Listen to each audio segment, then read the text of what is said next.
看南方特搜报，我是苏玉温。在日本京都，时常能看到许多观光客穿着和服在街上游览，而有着台湾京都美誉的台南，也有一群喜爱汉服文化的朋友，在国华友爱商圈举办汉服嘉年华，将近200位穿着汉服的民众一起上街游行，希望将汉服的美推广给更多人认识。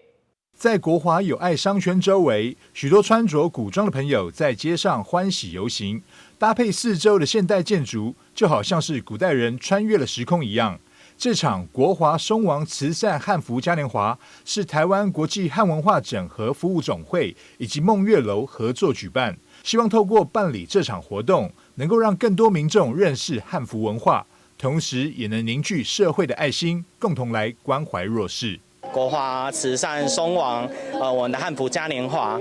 那目的就是希望结合社会一些公益团体，然后让一些弱势家庭的孩子们、家长都能够来参与这样的一个文化体验。那当然，在台南古城府都这边也是希望能够发展像是日本清水寺，能够像穿着和服，然后去逛京都，然后吃小吃的那种感觉。所以其实，在台南这边有很适合发展的一个资源。那我们也希望能够透过推广汉服的这件事情，再结合一些传统文化相关的一些技艺，或者是活动，来让台南的文化能够更深层次的去发展，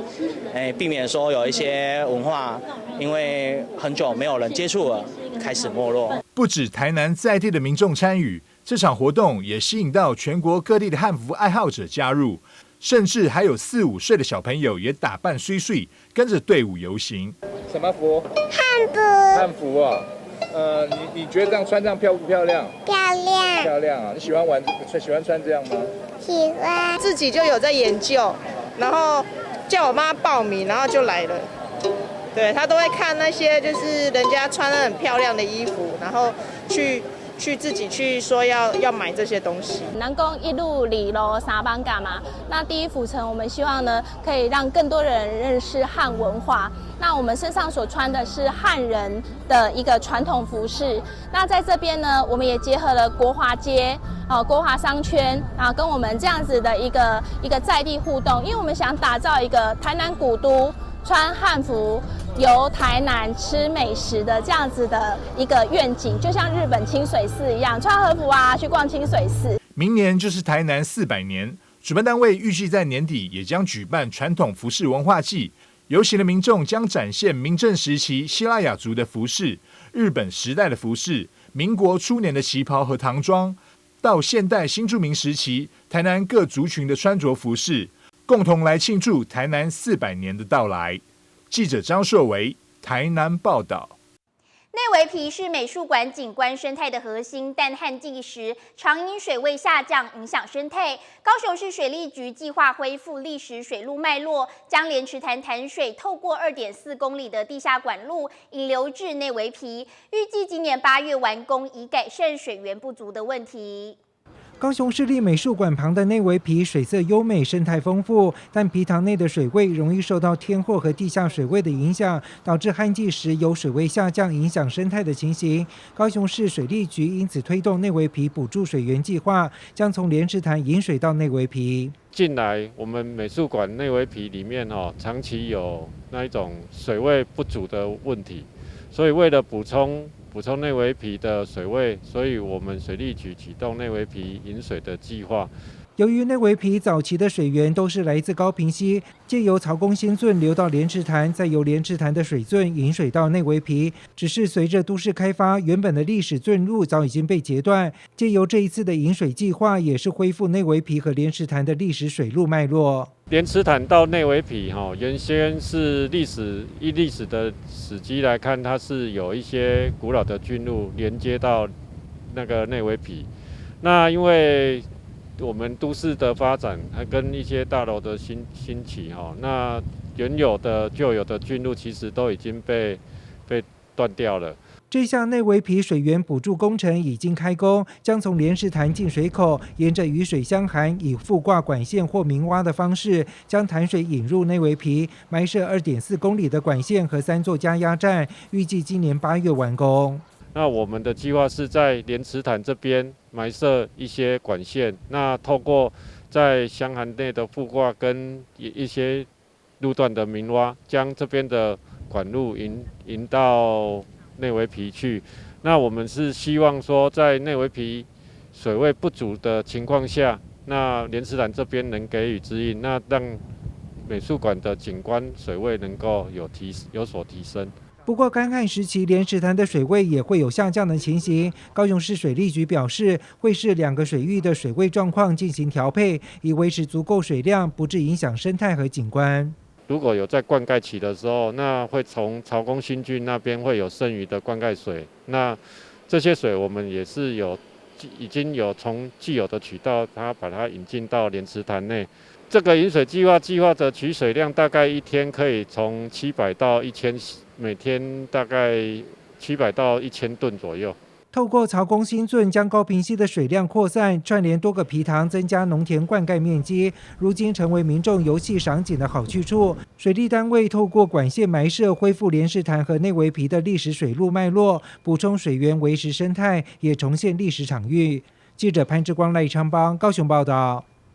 高雄盐埕第一公有市场在去年动工优化后，全新设计加上轻盈共识的特点，成功掀起话题。近期更作为推荐景点登上日本杂志版面，让更多外国民众认识到高雄别具特色的传统市场。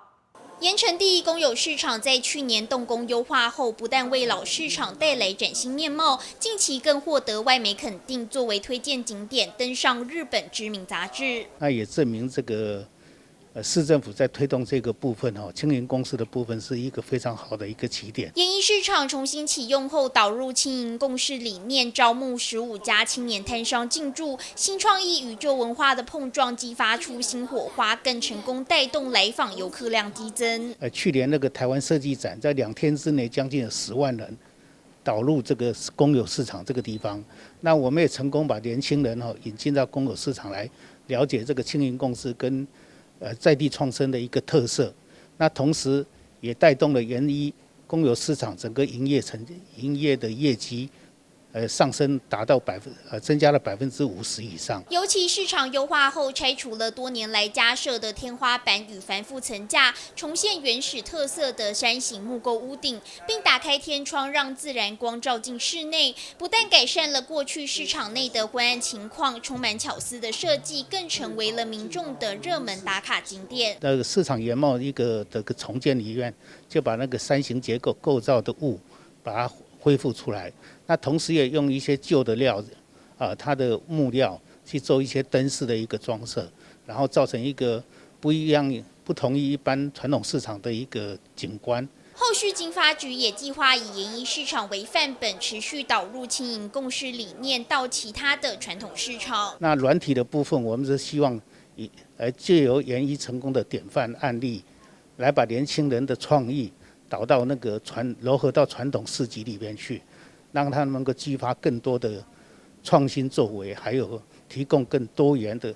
一个消费环境。曾经的老旧市场在改造后华丽变身，跃上国际版面，也让更多游客认识到台湾的特色景点。记者潘志光、苏玉文高雄报道。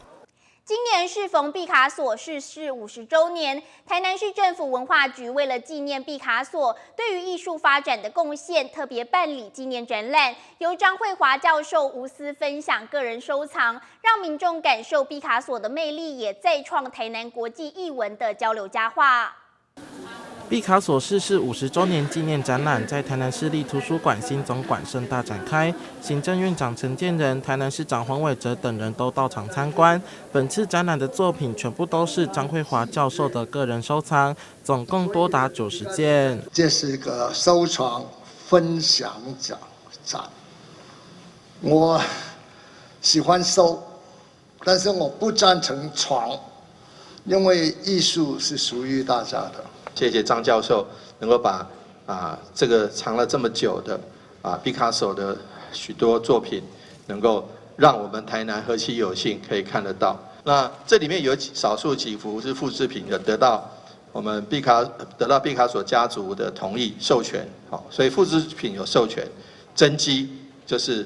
张老师的展览以永生的斗牛士为主题，向毕卡索的艺术精神来致敬。展区分为1楼和6楼，6楼分为4大主题，介绍毕卡索不同时期的创作。来到1楼展区，则是介绍毕卡索最为著名的3大名作，其中以这幅《格尔尼卡》让行政院长陈建仁印象深刻。格尔尼卡这是86年前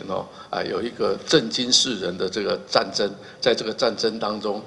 皮卡索怎么样去就战争的这个感受来画出一幅画？我们仿佛可以在画中看到那个惊叫的声音、啼哭的声音，而且我们会感到悲哀。那从这里也更深层的让我们去知道说，追求和平。不要战争是这么的重要。毕卡索的画作不仅向民众传达特别的意义，连展出的地点也非常特别。跳脱以往展览只会在美术馆，收藏家更希望将作品放在与民众最亲近的图书馆，希望让大家更加了解毕卡索。展览从即日起展出到5月14号，欢迎有兴趣的朋友把握机会前往参观。记者杨顺怀台南报道。美术相关科系的毕业生用最绚丽的艺术创作能量与企图心，以丰富多元的媒材，在传统与现代风格的交互冲击下，将无限的创意与发想具体呈现。2023青春美展在高雄文化中心热烈展开。青春大放异彩，2023青春美展在高雄文化中心热闹展开。高雄市文化局从2010年起开办青春美展。已迈入第14年，借由创作发表平台推展学校美学教育，并让学生在筹办展览的过程中累积难得的策展经验与历练，也经由观摩其他学校的多元创作内涵，激发源源不绝的创作能量。我们这次我们中华艺术学校是用汇集系列，然后到6月4号有10场的展演活动。那我们中华艺术学校美术科首先开跑，然后在文化中心资政2馆开始做我们的系列的展出。那我们这次在资政2馆有美术科跟多媒体动画科来共同做一个视觉艺术上的一个飨宴。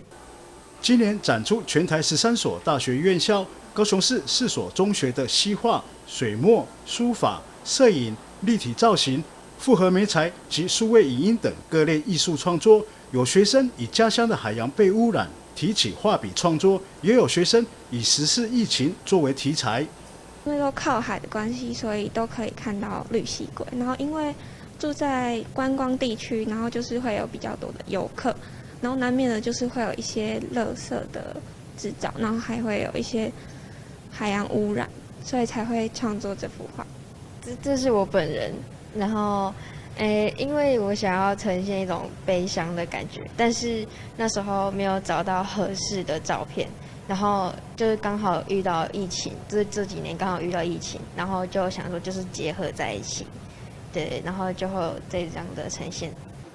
青春美展已成为国内年轻艺术学子重要的创作交流平台，影响性及声量也越来越强大。透过展览场地与机会，让年轻学子反映青春、反映特色，年轻不留白。记者李正道高雄报道。为了发扬前总统李登辉推广台湾和牛的理念，生物科技董事长刘太英和台南烧肉店的自创品牌合作，要用一块块现切原肉来挑战台南人的挑嘴。开幕当天，现场热闹滚滚。台南市政府周边的餐饮聚集，光烧肉品牌就至少有8间，已经是一级战区。3年前也选定这儿投资的高明辉，虽然遭逢疫情，不过一直都有经营梦想的他坚持下来。现在自创品牌4月3号正式开幕。当天除了最顶级的 A5 和牛开肉表演，教大家如何选买和料理来吸引众人眼光。良辰一到，也举办盛大的剪彩仪式。贵宾请用剪，祝福们导航正式开幕。那我自己本身很喜欢日本料理，日本料理就是要呈现原味，食材最原始的风味嘛。对，那所以呢，我就特地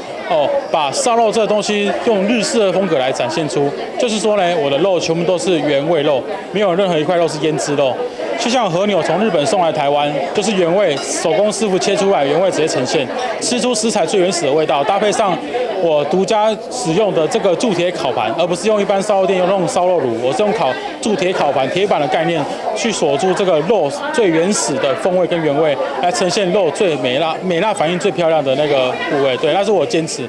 为让民众吃到牛肉的原汁原味，该餐厅引进的原肉正是前总统李登辉所成立，也是台湾唯一研发本土和牛的产业公司，由牧场和餐厅强联手进军台南。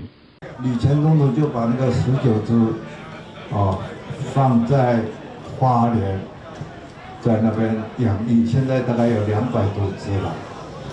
那很难得了。那今天这边来跟这个餐厅一起合作，我觉得非常光荣，也非常愉快。希望这个合作能够成功。并且听说，台南人很喜欢，吃牛肉饭、牛肉汤。我们可以提供跟我们这个场地合作，会提供最好的，牛肉面、牛肉汤，来给我们台南的乡亲。该餐厅除了提供肉类、海产等套餐，较特别的也是有素食火锅等多元料理，要来满足台南人的挑嘴。记者顾文吉台南报道。南部干旱不雨，水情吃紧。高雄凤山区文山里的龙目井水位虽然略有下降，但仍旧源源不绝。平时居民都会拿古井的水来浇花，为社区绿美化。而更早以前，居民都是用这口井的水做出有名的赤山桂，成为地方的一大特色。凤山区文山里马路旁的凉亭里有一口300多年的古井，当地称为龙目井，水源相当丰沛，旁边还有集水器，方便民众取水。不过最近因为南部干旱，井水的水位率有下降。不用免费，只是怕最近因为没有常下，怕水量会减少。我们那边我跟苏前里长，我有做一个水筏啊，古早的水筏啊，你好。大家会当取水方便我们文德国小啦，还有文山高中都曾经来家户外教学，这是我们的用意，希望有文化的传承跟艺文的推广。为了保护古井，里长和里民特别在古井旁架设凉亭，并且认养一旁的国有地作为社区入口的小花园。平时里长们都会用一旁的井水来浇花，在大家细心灌溉之下，花园里各种花草树木都长得特别茂盛。这地下水足好的啦。这拢会发青吹出来，有矿物质的，钱拢里长因开钱啊，就用水筏啊咧防险啦。这边是用围篱的垃圾我们把它做清除，包括龙目井拢是阮一步一脚印改清除，甲进改造，较有这个利美化才水。而在古早年代，居民都是拿这口井的井水做出这里有名的恰刷粿，特别软 Q 弹牙。现在虽然都改用自来水，但仍遵循古法来制作。附近仍有好几家在做恰刷粿，一做就做了3代。因为这款做就对啊，我真咧找这款做就对啊，这是咱咧讲的迄款美利基啊，就是讲红块啊，画就对啊，下面这阿三啊，伊这款茶就对啊，咧冻应该拢50-60年无问题啊。所以讲我真咧找迄像迄较早迄旧的人床因为阮老母舅个做真咧旧的人床无用，迄就对啊。现在南部虽然水情吃紧，但文山地区的居民仍相当珍惜龙目井提供的水源，也希望过去的好水孕育出的恰刷粿能够继续飘香，成为地方一大特色。那个恰刷粿会当互规家凝聚力，甚至会当赚外快，贴补家用，延伸到现在的恰刷粿。这个恰刷粿品相越来越多，很好吃而且我们夏天还有那个荤粿、荤泥、仙草，我们甚至各节庆都有它的粿的名称。希望有空的话，大家可以买来品尝，那是也算我们恰刷的一个特产。水源可以滋养万物，但随着气候异常，南部每年都会遇到水情吃紧的状况，让靠水为生的地方产业也受到影响。记者潘志光、赖昌邦高雄报道。台南精英酒店进驻知识官邸生活馆后，除了用美食和走访日本皇太子的行程来吸引游客，今年也正式转型为日式餐酒馆，用美食和古迹酒吧的氛围来感受大正浪漫。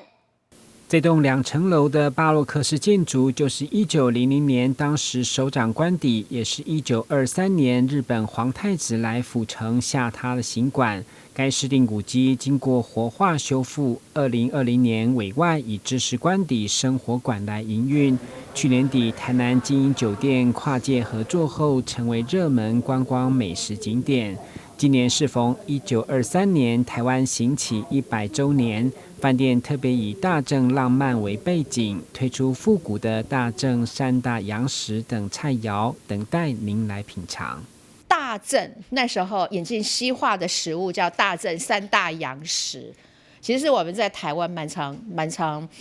食用的，有可乐饼、炸猪排饭。跟还有一项是咖喱饭，这3项是3大洋食。OK， 好，那刚好我们茶会啊，就是台南基因的这个茶会这个品牌，来到知识官邸啊。一起来经营这个空间，我们做餐饮的部分，那我们就决定就是说，那就去凸显这段历史 ，OK， 所以就定位我们从今天开始，我们的茶会就会转身成为就是日式的餐酒馆。那这个餐酒馆的话，当然我们的一些饮料的一个设计都会跟这些历史啦或是元素有一些关联性。那提供的食物呢，就是会以所谓的之前的这个洋食为主哈。饭店配合100年大正的时间点，今年4月也正式将这儿转型为日式洋食餐酒馆，将调酒融入时间风味以及在地文化。就像这一杯加入威士忌和美酒的原创，就取名皇太子微醺咖啡。在国外有 Noma， 他们很致力于发酵的产品，在融入在饮食当中。其实这个是对于一家店的类别的特色元素哦，因为每一家店它所制作出来的发酵物或者是一个独创性的产品，它都代表了一家店的风格。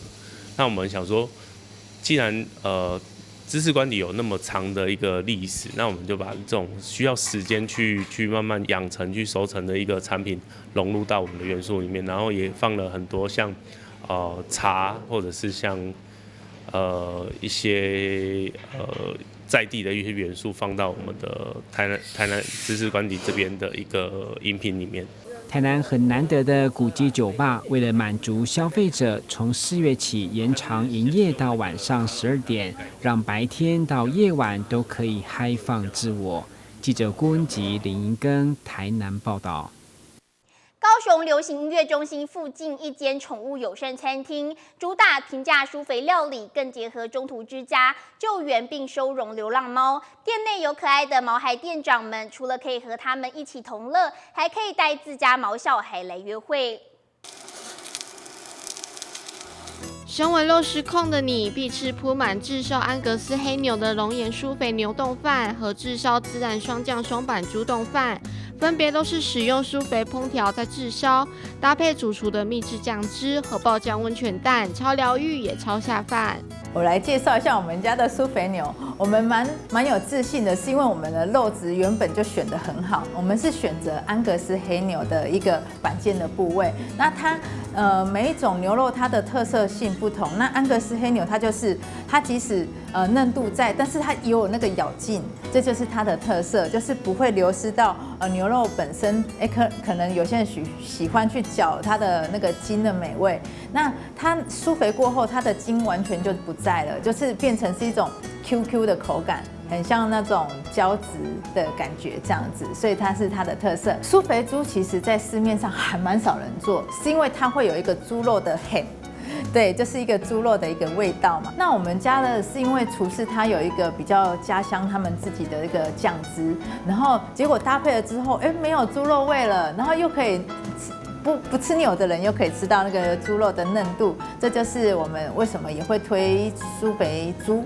可是我们做了舒肥的松板之后，它里面很嫩，结果外面还是脆的，很特别吧？所以就是它吃起来其实很妙，它有点像那个生鱼片的黑尾鱼，对，它的特色很特别。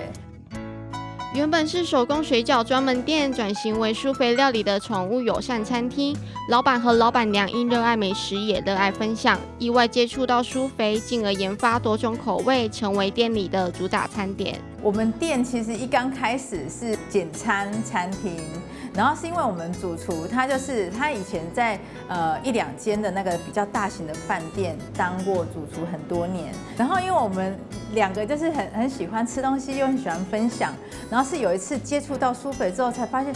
这个也太好吃了吧！这个肉也太妙了，它就是完全就差一点就是入口即化的状态。然后我们就想说，哎，怎么会那么少人去卖这个东西？那我们就是发现，哎，舒肥，我们来试试看有没有其他的肉也可以让它这样子嫩度，然后有嚼劲的再去做过舒肥，然后后来再炙烧，哎，真的每一碗都超美味，我们就很想分享啊。然后干脆我们就把它当做餐点。然后来做贩卖这样子。